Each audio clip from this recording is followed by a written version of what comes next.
নমস্কার বন্ধুরা, the number one study of এক্সামের পক্ষ থেকে তোমাদের জানাই স্বাগত। আজ সংবিধানের কিছু গুরুত্বপূর্ণ বাছাই করা কোশ্চেন নিয়ে তোমাদের সামনে তুলে ধরেছি, যেগুলো পরীক্ষায় বহুবার এসেছে। তেমনই একটি কোশ্চেন হচ্ছে, রাজ্যসভায় প্রয়োজনীয় কোরাম হলো অপশান এ 50টি, অপশান বি 125টি, অপশান সি 100টি, অপশান ডি শুধু 25টি। এখানে সঠিক উত্তর হয়ে যাবে অপশান ডি 25টি। পরবর্তী কোশ্চেন, প্রথম অর্থ কমিশন গঠিত হয়েছিল কার সভাপতিত্বে?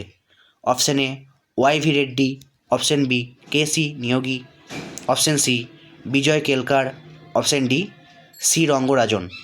এখানে সঠিক উত্তর হয়ে যাবে কে.সি. নিয়োগী। পরবর্তী কোশ্চেন, কোনো বিল অর্থ বিল কিনা তা নিম্নলিখিতদের মধ্যে কে নির্ধারণ করেন?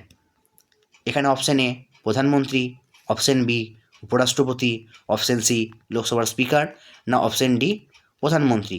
এখানে সঠিক উত্তর হয়ে যাবে লোকসভার স্পিকার। পরবর্তী কোশ্চেন, লোকসভার কয়টি অধিবেশন এক বছরে অনুষ্ঠিত হয়? অপশান এ 5টি, অপশান বি 2টি, অপশান সি 3টি, অপশান ডি 4টি। এই কোশ্চেনটা মনে রাখবে যে লোকসভায় এক বছরে মোট 3টি অধিবেশন অনুষ্ঠিত হয়ে থাকে। এটি খুব গুরুত্বপূর্ণ একটি কোশ্চেন। পরবর্তী কোশ্চেন, সংসদের পাবলিক অ্যাকাউন্টস কমিটির চেয়ারম্যান নিযুক্ত করেন কে?